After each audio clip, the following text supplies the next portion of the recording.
이제 하나님의 말씀 찾겠습니다. 전도서 7장 13절로 18절인데요. 구약성경 952쪽에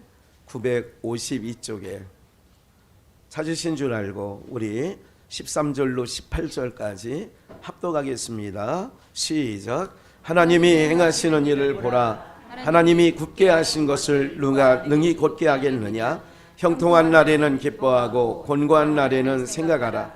하나님이 이 두 가지를 병행하게 하사 그 장래일을 능히 헤아려 알지 못하게 하셨느니라. 내가 내 헛된 날에 이 모든 일을 본즉 자기의 의로운 중에 멸망하는 의인이 있고 자기의 악행 중에서 장수하는 악인이 있으니 지나치게 의인 되지 말며 지나치게 지혜자도 되지 말라. 어찌하여 스스로 패망케 하겠느냐. 지나치게 악인이 되지 말며 우매자도 되지 말라. 어찌하여 기한 전에 죽으려느냐. 너는 이것을 잡으며 저것을 놓지 마는 것이 좋으니 하나님을 경외하는 자는 이 모든 일에서 벗어날 것임이니라. 아멘. 맡김의 삶입니다. 우리 한번 복창해 보시죠. 맡김의 삶. 맡김의 삶이에요. 왜냐하면 우리는 우리 마음대로 하는 것 같고 아이들을 키워보면 아이들이 자기 마음대로 크는 것 같고 그렇게 하지만 여러분들 언제가 제일 인생 가운데요, 지금까지 살아오시는 인생 가운데 언제가 제일 좋았던 것 같아요? 언제가 제일 좋은 것 같아요? 좋은 것도 없었어요? 좋은 날이 없어요? 인생에 어느 날이 제일 돌아보면 앞으로 말고 지금까지 지내오는 과정 속에 제일 언제가 좋았던 것 같아요? 지금요? 저 어린 아이들 이렇게 이야기를 하죠. 언제가 제일 좋았느냐. 어른들은 옛날 어른들은 이렇게 말씀하셨어요. 야, 그리고 아버지 품에 있을 때가 제일 좋아할 때다. 그런 얘기 안 들어보셨어요? 돌아보니 부모님 그늘 아래 있을 때가 제일 좋았던 것 같아요. 좋았던 것 같은 게 아니라 좋은 거죠. 왜냐하면 저 아이들이 근심 걱정 해요, 안 해요? 할 필요가 있어, 없어요? 왜 그래요? 다 알아서 해주시니까. 왜? 걱정할 필요가 있다, 없다? 있다? 없어요. 그러니까 걱정 없이 살아갈 때가 제일 좋을 때였던 것 같아요. 근데 저 어렸을 때는 뭐 받기를 싫어한다고 그랬죠? 간섭 받기를 싫어하는 거죠. 우리가 작년에 간섭, 하나님의 간섭에 대해서도 말씀을 좀 드린 기억이 나는데 간섭을 받는다는 건 굉장히 행복한 거예요, 사실은. 그리고 사랑하기 때문에 간섭한다고 그랬죠. 간섭하지 아니하면 상관이 있어요, 없어요? 상관이 없는 거죠. 상관이 없기 때문에 간섭하지 않아요. 일찍 자라, 그거 먹으면 안 좋다, 몸에 안 좋다, 이런 소리를 듣기 싫어요, 어렸을 때는. 왜? 아이들은요, 자꾸 저 꼬마 녀석도 우유가 들어있는 빵, 우유가 들어있는 모든 거는 아토피에 문제가 있어서 우유 제품은 먹지 말라요. 그러니까 옆에서 빵을 어른들이 지형이 먹으면 먹고 싶으니까 나도 줘 하는데 너는 안 돼. 참 이게 어른이 안 돼 그런다고 아이들이 알았어. 이런 애들이 있어요, 없어요? 없어. 네. 나이 30이 넘어도 몸에 안 좋은 줄 알면서 밤에 늦게 밤에 먹는 건 안 좋단다, 안 좋. 근데 안 좋은 줄 알면서도 밤이 되면 구진하고 뭐 그렇게 되더라고요. 꼭 밤에 먹게 되고. 도드리교회 그 박상철 목사 가정도 자녀가 4명이거든요. 아들 하나에 딸 셋. 그 아이들이 다 이제 커가지고 이제 성장해서 이제 둘째 딸이 먼저 11월에 결혼을 한다네요. 어쨌든 항상 하는 얘기가 있어. 우리는 먹다 보면 먹으려고 하면 밤 11시나 돼야 저녁을 먹는다. 애들이 다 그때 그러면 옆에 있는 목사님들이 그 시간에 먹으면 어떡하려고 그래. 먹지 말라고 안 먹어지냐고. 저녁을 그때 와서 회사 끝나고 와서 또 금요일 날 수요일 날은 예배 끝나고 와서 그때 밤 11시 12시까지 먹어야 되니 어떡하냐고. 안 되는 줄 알면서도 그렇게 된다. 이런 얘기를 하더란 말이죠. 그러면 우리가 맡김의 삶이라고 하는 것은 쉬운 것 같기도 하고 어려운 것 같기도 해요. 수영을 못하는 자에게는 물에서 일단 뭐 해야 되느냐면요, 떠야 돼. 맞아. 떠야 되는데 안 떠져. 이상하게. 나는 무슨 납을 달고 사는지 나는 가랍네. 왜 그러냐고 다들 이구동성한 얘기가 힘을 빼라는 거예요. 언젠가도 이 얘기를 잠깐 드렸어요. 설교 시간에. 힘을 빼야 되는데 힘을 주니까 힘을 주는 쪽으로 가라는 거예요. 힘을 주는 쪽으로. 그래서 배도 어느 이게 그 균형을 맞춰야 되는데 비행기를 제가 가만히 이렇게 타고 배를 타보면 이게 그 사람들이 다 창가 저기 또 왜냐하면 바깥에 보려고 밤에는 그럴 필요도 없어요. 통로 달라고 그러더구만. 또 밤에는 통로. 왜? 화장실 가기가 누구 하나를 걸쳐서 나오는 건데 귀찮잖아. 참. 그래 타고 보면 요즘에는 다 자동으로 다 스마트폰으로 자기가 좌석을 배열을 할 수 있습니다. 막상 타보면 여기 비어있는데 왜 거기는 안 떴지? 이유가 있어요. 안 열어놔서 그래. 그 좌석을 안 열어놔. 왜냐하면 오른쪽에만 다 앉는다 그러면 비행기가 그 많은 인원 200~300명이 오른쪽만 다 탄다 그러면 비행기의 균형을 맞출 수 있어 없어요? 없기 때문에 이 사람들은 다 사람들이 심리를 알아요. 어디 쪽? 앞쪽에 화장실 가까운 쪽에 통로 쪽에 이게 비상구 쪽에. 왜? 거기는 편하거든요. 자리가. 다 알아 이 사람들도. 근데 그 자리를 안 주는 이유가 있어요. 균형 있게 해줍니다. 그래야 비행기가 좌우 무게가 균형을 잡고 이러기 때문에 그렇거든요. 네. 혹시 비행기를 타는데 나를 그냥 한쪽에 그 좋은 자리 딱 둘이 하는 자리 있거든요. 안 줬다 그러면 아 내가 몸을 빼야 되는구나 이렇게 하면 돼. 이 사람은 두 사람 몫이니까 글로 빼는 거예요. 어쨌든 오늘 말씀이 이런 거예요. 그렇듯 힘을 빼야 되는 것처럼 제가 왜 힘 빼는 얘기를 하냐면 여러분들 누구에게 맡길 때는 내 힘을 갖고 있어야 돼요, 없어야 돼요? 하나님은 전능하신 자입니다. 봐요. 하나님은 인간의 힘을 1도 필요 없습니다. 무슨 말인지 아셔요? 하나님은 우리를 필요하지 않아요. 우리를 필요치 않다고요, 우리가. 예. 예를 들자면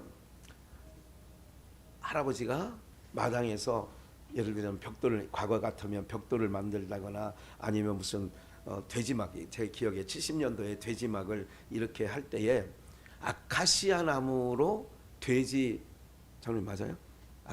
제 기억에 아카시아 그 나무로 만들더라고요. 근데 그 잘 모르세요? 아카시아. 왜 그러냐면 아카시아 나무 좀 질깁니까?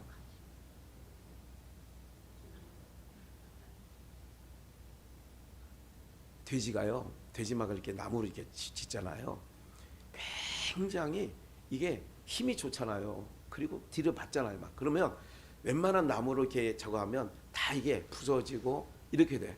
그래서 제 기억에 그 질긴 나무가 아카시아로 기억이 되는데 그게 아닐 수도 있습니다. 그런데 그걸 꼭 해야 된다고 하더라고요. 돼지막을 지을 때. 그렇게 하려고 하는데 저 어린 것들이 손주가 와서 할아버지 나 도와줄게요. 그러면 할아버지가 아따 거기 좀 잡아줘라. 그렇게 합니까? 안 합니까? 뭐라고 하죠? 이렇게 얘기해요. 어른들은 뭐라고 얘기해요? 다친다 소리 가라.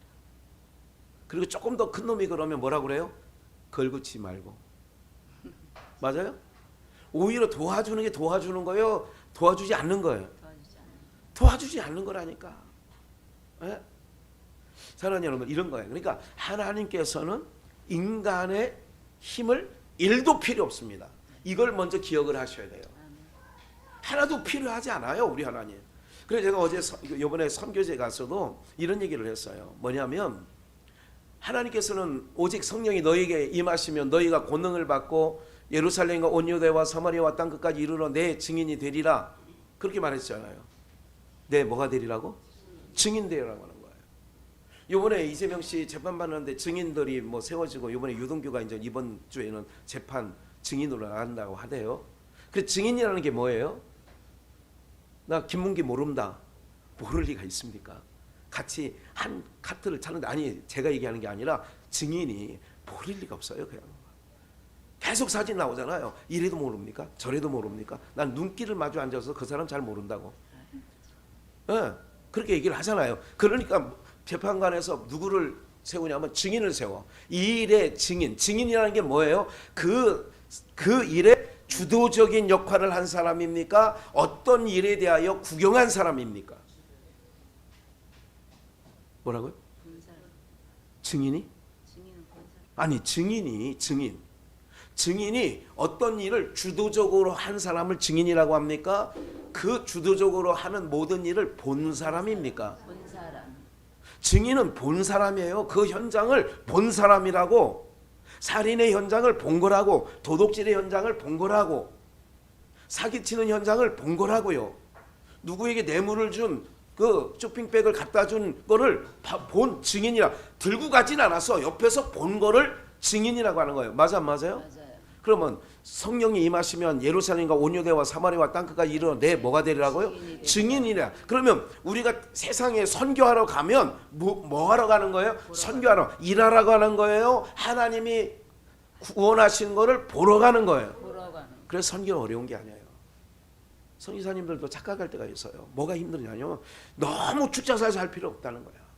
왜? 보라는 거야. 하나님이 행하시는 일을 보라. 그게 맡김의 삶이라는 것은 뭐냐면, 하나님은 내가 일할 테니까 너희는 보고 증인 역할만 해. 그래서 사도들이 사도행전에서 뭐라는 거예요? 이 일에 내가 뭐요? 증인이에요. 이 일에 내가 증인이라는 거예요. 사도 바울이 스데반을 돌로 쳐 죽일 때, 내가 사울이라는 청년이 스데반을 돌 쳐 죽일 때 증인이야. 내가 돌을 던져 치다는 게 아니야. 그 현장에 내가 사울이라는 청년이 있었다는 걸 내가 봤어. 이런 거죠. 증인이라는 게. 그러니까 주의 일은요, 증인의 삶인 거예요. 증인이라고 하는 건 다시 한번 말씀드리지만, 하나님이 하시는 일을 보고 들은 거를 알리는 거예요. 요번에 중국 가니까, 제가 중국 20 몇 년 다녔잖아요. 중국 다니는 것 동안에 제가 한 일 아무것도 없습니다. 물론 가서 말씀도 전했죠. 여러 가지 피곤했어요. 행로에 권했죠. 그런데 중요한 건 뭐냐면, 돌아보면 제가 그 정도 해가지고 그 교회가, 조선족 교회가 유아현에 있는 16개의 모든 처속교회까지 다 누비고 다니긴 했어요. 그런데 6개월에 한 번 들어갔다 온 사람이, 여러분들 한국에서 내내 1년 12달 그냥 매주일 52주를 여러분들과 함께 지냈는데도 오늘 우리의 모습이 이런데, 1년에 2번 정도 가가지고 그들이 얼마나 많이 변하겠어요? 무슨 말인지 아시겠어요? 그런데 놀라운 거는 10년 20년 지나고 돌아보니, 야, 중국 교회가요 얼마나, 지금 시진핑 있기 전에는, 지금도 마찬가지로 교회는 뭐 탄압한다 할지라도 모임은 가지니까 수만 명 되는 교회가 지금으로부터 10년 15년 전만 해도 얼마나 많이 세워졌는지, 공산 치하에서도. 그걸 뭐 하는 거예요? 내가 늘 느끼는 거, 선교는, 복음 전거는 하나님이 하시는구나, 구원은 하나님이 하시는구나. 그 이 일에 내가 무슨 역할만 하면 되느냐? 증인 역할만 하면 되는 거예요. 필리핀에 가서 뭐 캄보디아에 가서 뭐, 아니요, 장기로 있는 선교사들도 얼마나 무슨 일을 하겠어요. 그러나 그들도 교회도 세우고, 그들도 뭐 아까 쌀 나누기도 하고 뭐 하는 건 있어요. 그런다고 복음이 그렇게 되는 게 아니에요. 누가 하시느냐? 하나님이 하시는 일이에요. 그러면 그거를 철저하게 믿는다면 내 힘을 빼야 돼, 안 빼야 돼요? 빼야 돼요. 그래서 내 의, 힘을 뺀다는 얘기는 내 의를 내세우면 안 돼. 우리 교회가, 내가 뭐 가서 이렇게, 그런 거 아니야. 그건 내 힘이 들어가 있는 거잖아. 내 그 모습 속에. 근데 그것까지라도 하나님이 하신 거라니까요. 그러면 오늘 선교 얘기가 아니라 맡김의 삶인데, 오늘 여러분들이 이제 남은 인생도 이제라도 아까 수영 얘기도 했습니다. 수영을 왜 못하느냐? 힘줘서 못한다는 거예요. 버둥버둥 살으려고. 그러니까 버둥버둥 칠 때마다 더 빠지는 거예요. 그래서 고업에 있을 때인가요? 그 고속정 있는데 그 보트 타고 여전도에 가신 분 있나요? 여기? 예. 우리 홍 선생님 가셨었나 그때? 예. 그 보트를 몇 대 타가지고 나눠 타서 하잖아요. 그런데 그 사람이 처음에 교육할 때 이거 그 안전조끼를 입고 혹시 빠지면 그냥 가만히 누워만 있으면 이게 저 조끼가 있으니까 누워 있으면 안 가라앉으니까 그리고 자기가 와서 건져줄 테니까 그냥 가만히 힘쓰면 오히려 어떻게 하느냐면요. 힘 빼려고 오히려 물에 더 넣고 있어. 내가 살으려니까 이 사람이 힘이 빠질 때까지 기다리는 거야. 그래 축 늘어지면 그때 건지는 거예요. 예. 그러니까 모든 일들에 대해서 그렇게 얘기하더라고. 그러면 앞으로 지금 남은 삶이 내가 인생 너무 힘들었어요. 왜 힘들었느냐? 힘을 썼기 때문에 힘든 거예요. 그러나 이제 모든 것 하나님 앞에 뭐 해야 되느냐? 맡기는 거예요. 할렐루야. 뭐 하자고요? 본문 봅니다. 하나님이 행하시는 일을 보라. 하나님이 행하시는 일을 보라는 거예요. 하나님이 굳게 하신 것을 누가 능히 뭐하게 하며?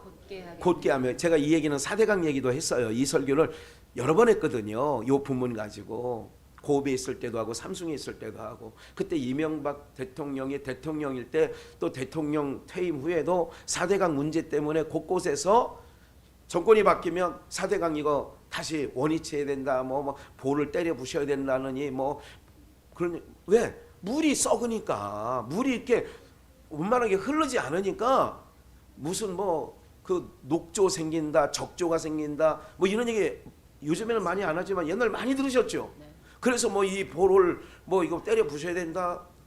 그래도 하나님께서 마경훈 목사 이 비전교회 있잖아요. 하나님 비전교회 마경훈 목사가 봄마다 다 경상도, 전라도, 충청도 봄마다 봉고차 10명씩 다 태우고 가가지고 거기서 다 기도했네. 아니 뭐 때려 부시지 말라고 기도한 게 아니라 나라를 위해서 전국 155마일 휴전서 서부에서 동부까지 다 매주 지금도 화요일이면 어디 이슈가 되는 데 있으면 그곳에 가서 성도들하고 얼마 전에 동두천도 갔었고 얼마 전에 의정부까지 와가지고 문제가 되는 그곳에 있으면 다 기도합니다. 화요일마다. 이게 지금 몇 년 됐냐면 20년 넘었어요. 이번에 유럽을 갔는데 유럽 4개국을 갔는데 뭐 거기에 못 모르고 그 일행 중에 가이드 거기에 딸려서 4명의 목사들이 꼈대요. 그 일행에. 그런데 그 첫날부터 이래 가지고 가이드한테 우리 저 사람들하고 못 다니니까 우리 좀 빼달라고. 이거 도저히. 왜 그런지 아세요? 참 많다 오면 여기서 2시간 가면 2시간 내내 기도하는 거야 하나님. 뭐 다른 거 다 필요 없어. 가이드가 무슨 설명하잖아요. 여기는 뭐 이런 것도 필요 없어. 그걸 안 해. 그냥 다 기도하고 찬양하고 이스라엘 가도 열흘간 뭐 다. 지난번에 김학은 선교사 대련에 있을 때 중국에 있을 때 거기에서 대련으로부터 버스 타고 30인승 빌려가지고 백두산까지 가는데 이틀 걸렸거든. 이틀 내내 기도하는 거야.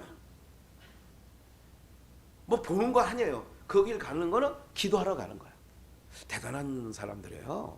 쉽지 않습니다. 유럽에 350만 원 돈 내고 가서 안 보고 계속 이거 다 필요 없어. 잠깐 그냥 눈 감고 기도하는 거예요. 계속. 지금 대단한. 그래서 제가 아들 훈련 잘 시키려고 그래. 그래도 열심히 다녀요 지금. 사랑하는 여러분들, 뭐 하느냐면 하나님의 행하신 일을 뭐라? 보라는 거예요. 보면 증인이 되는 거지. 보라, 하나님이 굳게 하신 것을 누가 능히 곧게 하며. 그래서 굽이굽이 돌아야 녹조나 적조가 안 생기는 거예요. 물의 흐름이 그렇게 해야 완만하게 되는 거예요. 이제 제가 그때도 그렇게 말씀을 좀 드렸어요. 그는 훗날 평가할 일이지만 지금 물부족국가에서는 여러 가지 일들도 말씀을 좀 드린 적이 있어요. 14절, 형통한 날에는 2가지 일이라고. 지난 작년 1월 둘째 주에 두 가지 일을 병행케 하시는 하나님. 기억나시죠? 작년 두 번째 주일날 똑같이 요 본문 갖고 설교했는데 그때는 14절까지만 했어요. 예. 형통한 날에는 기뻐하고 곤고한 날에는 생각하라. 이 두 가지를 병행케 했다. 형통과 곤고. 그런데 이게 뭐냐면 창세기 1장을 한번 보실까요? 창세기 1장만 아니 나와요. 바로 밑에. 빛을 창세기 1장 빛 본문 바로 밑에 있는데. 예. 빛을 낮이라 칭하시고 이게 빛을 낮이라 칭하고 어둠을 뭐라 칭해요? 밤이라 칭하시니라. 그러니까 봐요. 저녁이 되고 어디로 나가요? 아침이 되니 이는 첫째 날이라. 제가 이제 좀 이따 축도송도 송축회 내용을 할 때에 원 가사에는 저녁이 올 때 나는 노래해 이렇게 돼 있어요. 제가 이거를 성경적으로 아무래도 안 맞아. 저녁이 올 때 내가 노래하는 건 안 맞아. 성경에는 시편 30편에 저녁이 올 때 너희가 울음이 기수갈지라도 이렇게 나와 있어요. 새벽에는 기쁨으로 나온다는 거야. 그러니까 그래서 제가 송축회 내용을 할 때 새벽이 올 때 나는 감사해. 내가 새벽을 그래서 항상 첫째 날도 둘째 날도 여섯째 날까지 다 저녁으로부터 어디로 나가요? 아침으로 나가는 거예요. 저녁으로부터 아침이 나간다는 이거 봐요. 하나님께서 요 전에 4절 3절에 하나님이 가라사대 빛이 있으라 하심에 빛이 있었고 하나님 보시기에 좋았더라 4절까지 5절에 빛을 낮이라 칭하시고 어둠을 밤이라 칭하시니라. 저녁이 되고 아침이 되니 이는 몇째 날이라? 첫째 날이니라. 이렇게 되어 있어요. 그러니까 저녁에서 어디로 나간다고요? 아침이 나가. 똑같은 거예요. 이게 여섯째 날까지 다 저녁이 되고 아침이 되는 거예요. 오늘 우리가 인생 가운데 형통한 날만 있으면 좋겠는데 곤고한 날도 있다는 거예요. 그래서 곤고한 날과 형통한 날을 하나님께서 계속 우리의 인생 가운데 계속 두 가지를 작년 제목대로 하면 병행케 하시는 거예요. 그래서 야고보 5장 13절에도 뭐라고 하느냐? 너희 중에 고난당하는 자가 있느냐? 저는 기도할 것이요. 즐거워하는 자가 있느냐? 저는 뭐 할지니라? 찬송할지니라. 그러니까 너희 중에 고난당하는 자가 있느냐? 이거를 시제로 따지면 저녁과 아침으로 따지면 고난은 어디에 해당된다고요? 저녁에 해당되는 거예요. 그리고 즐거움, 기쁨은 아침이 되는 거야. 그래서 저녁에서 아침으로 어둠 가운데 빛이 있으라 하신 그분이 그 빛을 낮이라 칭했어요. 어둠을 밤이라 칭했어요. 그래서 제가 늘 말씀드린 것 가운데 우리가 아파봤잖아요. 아파보면 낮에도 아파요? 밤에도 아파요? 밤에도 아파요. 이걸 하나님께서 이런 감각에도 그거를 담아놓은 거야. 그래서 뭐를 기다리느냐? 빨리 아침이 됐으면 좋겠어요. 왜? 밤이 너무 싫은 거예요. 아플 때는, 괴로울 때는 너무 밤이 싫은 거야. 빨리 어둠이. 그래서 인생 가운데도요. 낮에도 어둠으로 사는 자가 있어요. 어떻게? 집안에 가면 커튼 치고 있어요. 왜 그래요? 이렇게 됐어요. 그러면 빛이 싫어요. 뭐 이런 거 있어요? 없어요? 여러분 인생 가운데는 없었죠? 네, 없으셔야 돼요. 그리고 빛이 싫을 때도 그럴 때는요. 자녀들도 마찬가지입니다. 커튼을 치고 아니에요. 열어놔야 돼요. 열어놔야 돼요. 낮에는요. 그 햇볕이 주는 우리 몸의 정신적인 세계에도 우울감을 없애줘요.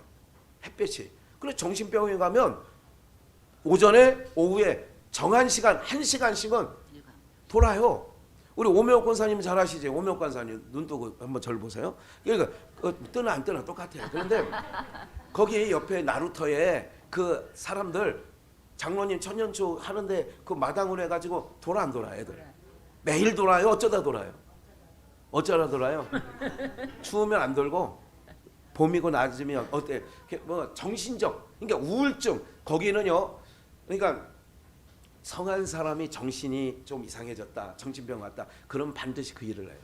낮에 햇볕이 주는 비타민 E, D가 얼마나 사람을 유익하게 하는지 몰라요. 그래서 오늘 여러분들이 하나님께서 두 가지를 병행하시는데 고난도 주시고 즐거움도 주셔요. 그러니까 고난 당하는 자가 있느냐? 뭐 하라는 거예요? 이거를 전도서 7장 아까 13절에는 생각해라. 그 얘기가 기도하라는 얘기예요.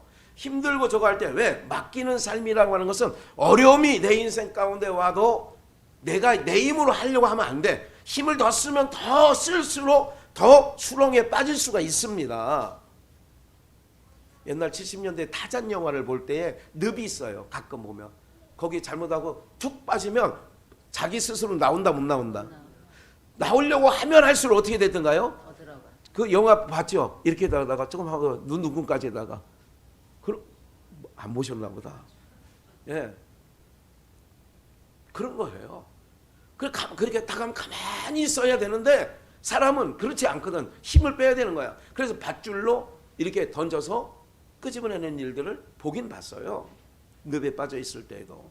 오늘 여러분들 이런 거예요. 오늘 우리 남은 인생이 어떻게 되느냐면 우리 인생은 무능한 인생이에요. 하나님만 전능하신 분이에요. 그럼 우리는 무능자예요. 무능자라는 얘기는 뭐냐면 맡겨야 된다는 거예요. 이제라도 주님 앞에 모든 걸 맡기시기를 주의 이름으로 축원합니다. 세상 왜 힘들다고 그래요? 자녀 아이들 지금요. 아이들 안다고 난리 났어요. 우리나라요. 네. 아이 많이 낳는 것이 복이 될 거예요. 이제 봐요. 곧 나온다니까.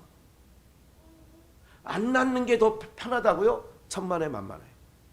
그렇지 않습니다. 예? 왜 그러냐? 왜 힘드냐? 아이고 힘든데 왜? 이거 애들 어떻게 키워? 빼라니까 힘을 빼야 되는 거예요. 옛날 어른들이 이런 얘기 했어요. 8남매 9남매 10남매 난 어른들이 이런 얘기를 했다고. 저 먹을 거는 저가 갖고 나온다고 하는 얘기를 내가 들었어요. 안 들으셨나요? 들었어요. 그럼 지금은 안 갖고 나오나요? 지금보다 더 어려울 때에도 목사님 그러니까 그때 못 살았잖아요.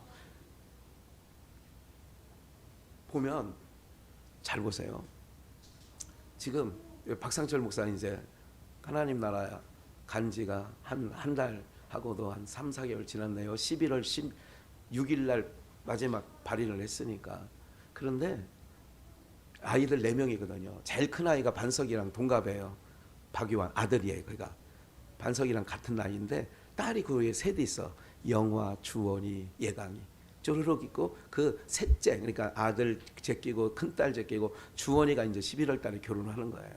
그래서 내가 데리고 들어간다고 했더니 자기네끼리 들어간다고 하는데 내가 계속 야 넌 애비가 없냐 내가 데리고 들어가야지 이렇게 얘기를 하는데 다른 얘기가 아니라 4명이서 요새는 그런 얘기를 한대요. 아니 자기네끼리 회의를 했대. 아니 엄마 그렇게 죽자 살자 아빠하고 호떡 굽고 막 그러면서 전도하고 너무 고생했잖아. 우리가 좀씩 내면 엄마 집 하나 사줄 수 있잖아. 그래서 4명이서 의기투합해가지고 엄마 집 하나 사주기로 했대. 혼자는 힘들지만 4명이 하면 되잖아. 이렇게 얘기했대. 그때는 좋죠. 그런 얘기 들으면 좋지. 네. 그것까지도 제 얘기는 뭐냐면 맡기라는 거예요. 옛날 어른들은 무자했죠. 무식했지만 학문 없이 자랐지만 그래도 그들은 지혜가 있어. 아니 어떻게서 나왔어요? 자기 먹을 거 자기가 갖고 나온다더라. 이 얘기를 어떻게 예수도 안 믿던 사람이 어떻게 하느냐고 그거를. 근데 지금은 너무 내가 다 해결하려고 하고 내가 다 하려고 하니까 힘이 드는 거예요. 맡기라니까. 기도하면 돼. 하나님 맡기라면서요. 나의 남은 인생도 하나님께 맡깁니다. 네. 여러분들 중요한 거예요. 제가 이것을 선교지에서 요 필리핀에 가서 생각하면서 그래 맡기고 사는 게 최고인데 못 맡기니 너무 힘든 거야. 내가 너무 힘든 이유가 뭐냐? 안 맡겨서 그렇다니까요. 그래서 시편의 37편 5절에 내 길을 여호와께 뭐 하라고요? 맡기라. 저를 의지하면 저가 뭐 한다고요? 이루시고 저에게 맡기고 저를 맡긴다는 얘기는 저를 철저하게 의지하는 거예요. 가나안 땅은 광야에서 뭐를 배웠냐면 40년 동안 맡기고 사는 거예요. 거기서 뭐 할 수 있는 게 없잖아. 인간이 할 수 있는 게 하나도 없어. 그 땅 가보시라고요. 인간이 뭘 그 땅에서 할 수 있는 게 하나도 없게 생겼어. 물이 있습니까? 농사지 안 돼. 없어. 하나도 없는 땅에 갔다가 왜 그들을 40년 동안 돌게 했느냐? 철저하게 나만 바라보고 나만 의지하고 나만 신뢰하면 철저하게 너희가 산다. 이걸 40년 동안 몸으로 배우게 하고 요단강 건너 가나안 땅 넣은 거예요. 가나안 땅이 젖과 꿀이 흐르는 땅이라고요. 여러분들 대한민국 땅보다 좋지 않아요. 그 땅이 무슨 대한민국 땅보다 좋아요. 안 좋다니까 그 땅이요. 그런데 그 땅이 왜 젖과 꿀이 흐르느냐? 언제? 철저하게 하나님 백성이 하나님 의지하고 살아갈 때. 언제 제일 힘들었느냐? 사사기를 보고 이스라엘 전 역사를 보면 하나님 의지하지 아니하고 자기 힘으로 살아갈 때 그 땅이 제일 흉년이 들고 그 땅이 제일 이방인들이 와서 시비 걸고 그랬던 거예요. 이걸 기억하셔야 돼요. 그래서 내가 보세요. 어느 한 사람이 어디에 도시에 가서 내가 장사를 하여 이득을 보리라. 그리고 나서 내가 남은 노후는 편안하게 살다. 이 어리석은 자야. 어리석은 자라고 그래요. 그거를요. 사람은 지혜롭잖아요. 젊었을 때 열심히 벌어가지고 노인 때 산다고요? 아니라니까. 저는 제가 이 설교를 하면서도 저에게 하는 하나님께서 메시지라고 저는 강하게 받고 있습니다. 하나님을 철저하게 의지하면 맡기로. 그럼 맡기잖아요. 너의 길을 뭐 잡진 않았습니다만 잠언서에 뭐라고 해요? 너의 행사를 여호와께 맡기라. 그러면 그가 이루신다는 거예요. 길을 맡기라, 행사를 맡기라. 그러면 6절에 뭐라고 그래요? 내 의를 빛같이 나타내시면 내 공의를 정오의 빛같이 하시리로다. 어둠에서 빛으로, 저녁에서 아침으로. 오늘 우리의 인생이 지금은 저녁이야. 하나님 철저하게 의지하고 나가면 또 아침을 또 주셔. 할렐루야. 이걸 믿으셔야 되는 거예요. 우리의 믿음이 거기에 있어야 된다니까. 누가 잘 사는 거 같냐? 세상에서 월 1,000만을 번다. 그럼 그 사람 행복할 것 같아요? 아니라 행복은 거기서 오는 게 아니라니까요. 네. 어디서 오느냐? 철저하게 내 삶을 맡기는 거예요. 맡기고 사는 거야. 네. 하나님의 은혜가 맡기고 사는 사람들에게 있습니다. 정오의 빛같이, 네? 을을 빛같이 하나님이 비춰주신다잖아요. 하나님이 책임져 주신다는 거예요. 그리고 우리는 하나님 백성이잖아요. 또 하나님을 아버지라 부르잖아요. 그러면 철저하게 맡겨야죠. 그런데 우리의 길에는 룰루랄라한 형통한 길만 있는 게 아니야. 고든 길만 있는 게 아니야. 굽은 길도 있다는 거야. 곤고도 있다는 거예요. 네? 아픔도 있어요. 그러나 언제라도 하나님 한 분을 의지하고 나가는 거라니까요, 여러분들. 이 세상이 결코, 여러분들 지금 세상에 옛날 그래요. 어른들이 참 좋은 세상 됐다. 증조 할머니가 그랬어요. 제가 고등학교 때, 중학교 때 들은 얘기가 좋은 세상 됐다. 그 얘기는 그 어르신이 일제시대에 태어났거든요. 그러니까 순환을 겪은 거예요. 보릿고개를 넘어갔잖아요. 그렇게 할 때 좋은 세상 됐다는 얘기가 참 우리나라가 정말 잘 살게 됐구나. 그때 80년대에 돌아가셨거든요. 그때도 그분이 볼 때는 좋은 세상이 된 거예요. 근데 지금 보면 우리가 모든 이런 전자기기라든지 우리가 이런 등불이라든지 난로라든지 뭐 하나를 보면 좋은 세상 되긴 됐죠. 근데 좋은 세상 된 만큼 여러분들이 편리하긴, 몸뚱어리는 편리한데 정신세계 좋았냐고요. 가끔 그래요. 아휴, 옛날에 그래도 그때가 그래도 마음 편했어. 그런 얘기 하지 않았습니까? 네.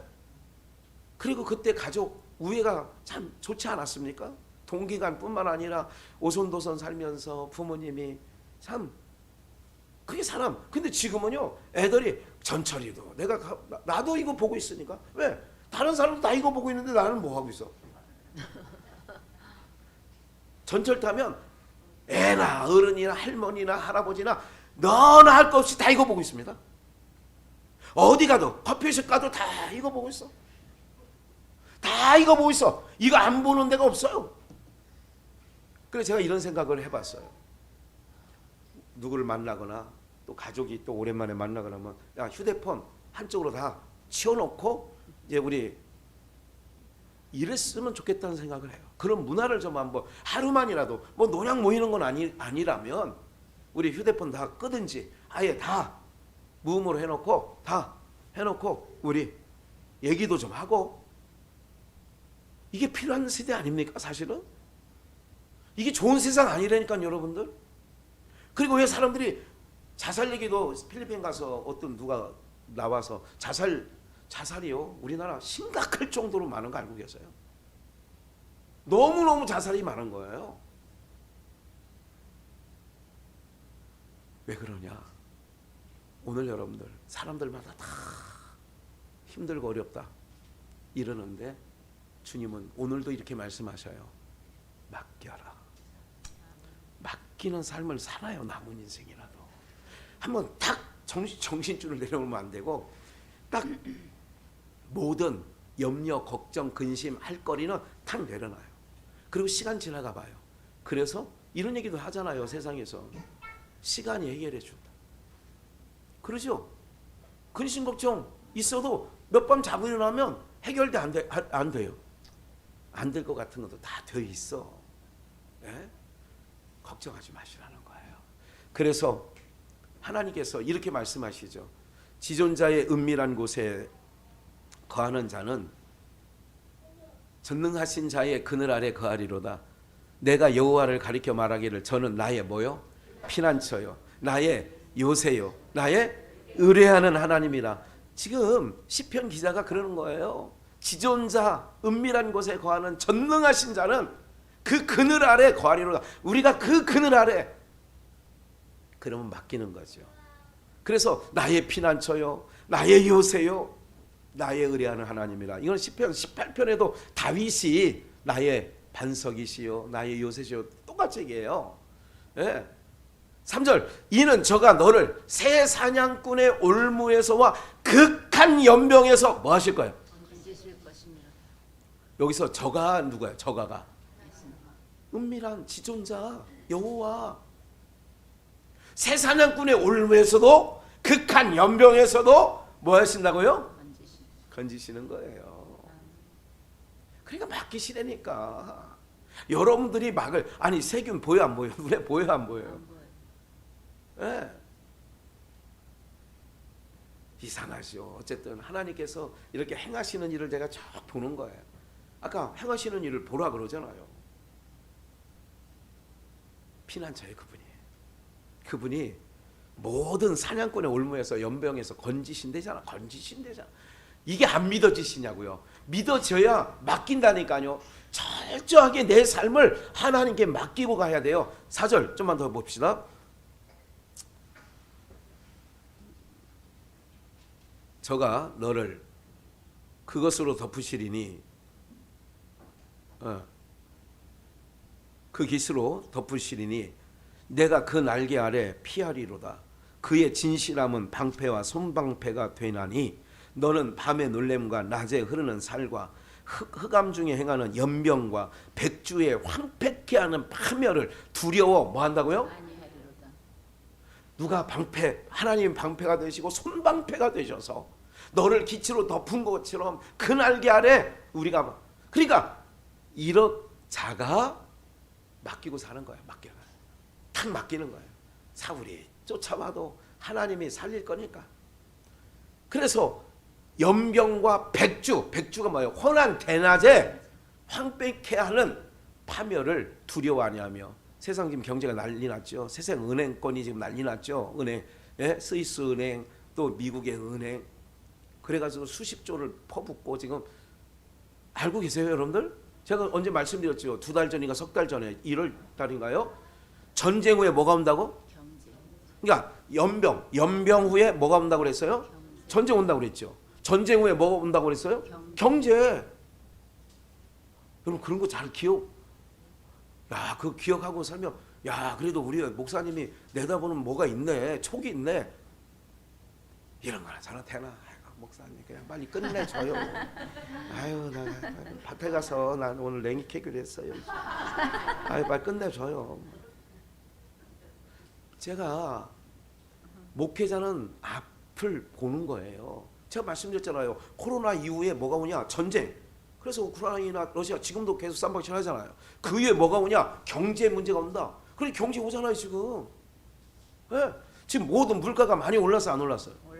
올라도 많이 올랐어요. 이게 급격하게 오른 건 제 생애도 처음인 것 같아요. 이렇게 한꺼번에 확 오른 거는 모든 게 다 올랐다니까요. 마트 가보세요. 다 올랐어요. 네? 안 오른 건 5줄짜리 요구르트 하나만 안 오른 것 같아요. 그것도 올랐어? 네. 뭐 1,000원인가 뭐 2,000원 하던데 그것도 뭐 올랐군요. 그래요. 안 오른 게 없어요. 내가 김밥 요 앞에 가서 그저께인가 한 줄 지난주구나 먹으려고 봤더니 김밥이 4,000원이 한 줄에.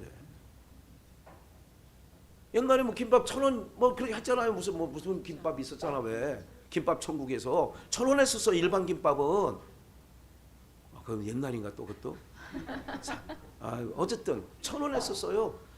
그리고 참치김밥 이런 건 2,000원하고 1,500원하고 이랬었어요. 내 기억에. 그거 오래전이 아니에요. 한 2, 3년 전이었던 것 같아. 덕계동에 있을 때 한번 그렇게. 예? 근데 김밥 한 줄 여기 현수민 선생님 자주 애용하시잖아. 거기 한 3,000원, 4,000원 하죠. 그게 제일 싼 게 그거죠. 그렇다니까요. 배고픈데 지금 이렇게 침이 꼴딱 넘어가네. 맛있다는 소리. 여러분들 보세요. 에? 이런 거라니까. 세상 경영. 그러면 그런 것만 들여다보면 아이고 어떻게 살아. 이거 좀 아껴. 이러지 말라니까요. 여러분들. 올라든 말든 맡기고 사는 거예요. 하나님이 백주에 황폐케 하는 파멸을 두려워 아니하리로다 그러잖아. 흑암 중에 행하는 연병과 벌건 대낮에 파멸을 두려워 아니하리로다. 그 다음에 있어요. 천인이 내 곁에서 만인이 코로나로 내 우편에서 엎드러지나 이 재앙이 내게 가까이 뭐하리니? 못하리로다. 아멘. 아멘. 그러니까 1,000명이 죽었다. 옛날 그랬잖아요. 뭐 지난 정권일 때 TV에 왜 그걸 계속 카운트해놔. 코로나 몇 명 발생해가지고 중환자가 몇 명이고 몇 명 죽었다. 뭐 그랬잖아요. 그리고 다 공포에 떠는 거야. 지금은 쓰고 다니는 사람도 많이 있던데 거리에도. 예? 어쨌든 백주의 황폐 연병과 그래서 맡기라는 거야. 그 날개 그 주님은 나의 반석 요새 피난처. 예? 떠나오잖아요. 예? 천인이 옆에서 만인이 옆에서 쓰러지고 자빠지고 넘어져도 내게 가까이 안 온대. 그 연병과 파멸이. 할렐루야. 이게 믿어져야 되는데 안 믿어지니까 왜 무서워요. 옛날에 그랬잖아요. 2년 전인가 작년인가만 해도 엘리베이터 타고 제가 혹시 이걸 안 하고 차에 있으니까 차에 항상 있어 대비로. 그러니까 13층에서 내려올 때는 혹시 안 하고 올 때는 6층에서 누가 열려 타려다가 내가 안 하고 있으니까 작년 같은 경우는 그냥 내려가세요. 저 그냥 가세요. 이러더라니까. 네. 그랬잖아 다. 옛날 그랬잖아요. 마스크 안 쓰면 이랬잖아요. 그런데 한 번 더 봅시다. 악인들은 8절에 보니까 오직 너는 목도하리니. 뭘? 목도, 증인. 악인의 보응이 내게 보이리로다. 악인들, 하나님 없이 사는 사람들은 그게 그러니까 저 땅이 세상이 지옥이라니까. 지옥이야 지옥. 지옥에서 하나님 백성을 사는 거예요. 그걸 보는 거예요. 우리는 막 죽는다는 사람 아우성 치잖아요. 지옥에서 소리가 얼마나 크겠어. 물 좀 주세요. 부자 귀신이 그랬잖아. 물 달라고. 아버지 물 좀. 세상이 지금 곡소리 나잖아요. 9절 함께 읽을까요? 시작. 내가 말하기를 여호와는 나의 피난처이시라 하고. 그래요. 여호와는 나의 피난처 지존자로 거쳐 삼았으니 화가 내게 뭐하지 못해요? 미치지 아니하며 재앙이 내게 장막에 재앙이 내 장막에 우리 집에 가까이 오지 못하고 그건 다 애굽에 있을 때에 죽음의 사자가 넘어가잖아 다. 아멘. 예수 피가 있잖아 우리에게. 화가 내게 미치지 못하고 천인이 만인이 옆에서 쓰러지고 자빠지고 곡소리가 나는데 이러지 말라고 우리 성도들은 항상 하는 거예요 하나님께서. 그러니까 왜 떠느냐? 하나님을 피난처 안 삼았으니까 오해야 돼. 내가 믿어도 교회 나와도 예배 드려도 하나님을 피난처 삼지 않았으면 두려워해야지 뭐 쫄아야지 뭐 당연히 마땅히. 화가 내게 미치지 못하며 재앙이 내 장막에 가까이 누구? 하나님을 장막 삼은 사람, 하나님의 날개 아래 피한 사람. 우리 피하지도 않고 나는 이러지 말라고요. 하나님에게 피한 자가 그렇다는 거지. 저가 너를 그를 위하여 그 사자를 명하사, 하나님이 사자를 명하사 모든 길에서 너를 뭐하고 지키게 하십니다. 모든 길에서 지켜주셔. 걱정 없어요. 네. 저희가 그 손으로 너를 붙들어 발이 돌에 부딪히지 않게 하리로다. 이게 이제 마태복음 4장에 두 번째 시험할 때 성전에 때려놔라. 요걸 가지고 저기 그 사단이 나오잖아요. 13절 내가 사자와 독사를 밟으며 젊은 사자와 뱀을 발로 누르리로다. 하나님이 가라사대 저가 나를 뭐한즉 사랑한즉. 하나님은 사랑만 해달래. 에? 하나님께 피하고 하나님을 사랑해. 내가 저를 건지리라. 저가 내 이름을 안즉, 하나님의 이름 여호와, 내가 저를 높이리라. 저가 내게 간구하리니 내가 뭐하리라? 응답하리라. 저희 환난 때에 내가 저와 함께하여 저를 뭐하고요? 건지고. 그러니까 고난 당하는 자가 있느냐? 저는 기도할 것이요. 할렐루야. 예? 저를 건지고 영화롭게 한대잖아. 16절 내가 장수함으로 저를 만족해 하며 나의 구원으로 보이리라 하시도다 그러잖아요. 예? 이런 거예요. 하나님께서 우리에게 이렇게 하시는 거예요. 우리 마무리로 시편 34편 9절 다음 정도에 너희 성도들아 여호와를 경외하라. 저를 경외하는 자에게는 뭐함이 없어요? 그러니까 맡기는 거야. 그 날개 아래에 있다. 반석 삼는다. 피난처 삼는다. 지존자의 그늘 아래에 있다. 다 그 얘기가 여호와를 경외한다는 얘기야. 저를 경외하는 자에게는 부족함이 없다. 시편 내 나오잖아. 23편 1절 여호와는 나의 목자시오 내가 부족함이 없으리로다. 10절에 젊은 사자는 궁핍하여 줄일지라도 여호와를 찾는 자는 모든 좋은 것에 뭐함이 없다? 부족함이 없으리라.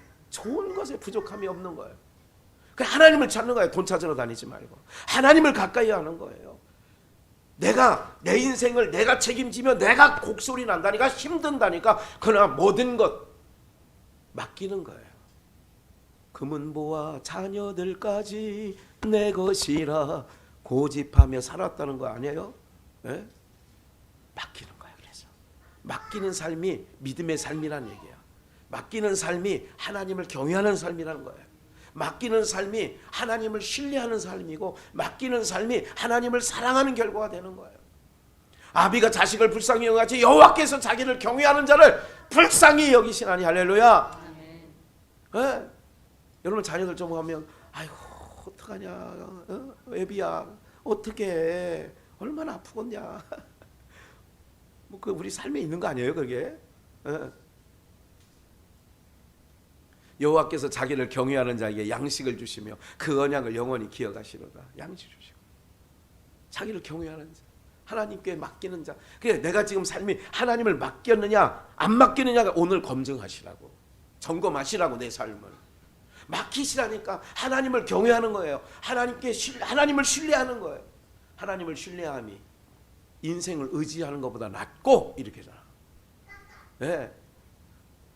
제일 악한 건 뭐냐? 세상 권력을 의지하고 세상의 도움을 청하러 가는 자가 이스라엘 백성들이 애굽의 도움을 청하러 때 제일 힘든 일을 겪는 거예요.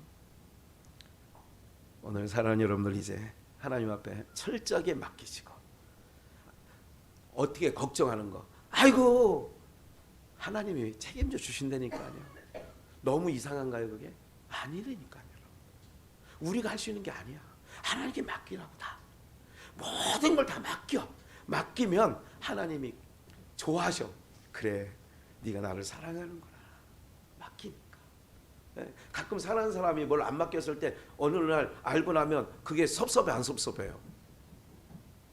자녀가 어떤 큰 고민하고 있어. 그 고민을 아버한테 얘기 안 하고 이웃집 아저씨한테 얘기하면 섭섭해 안 섭섭해?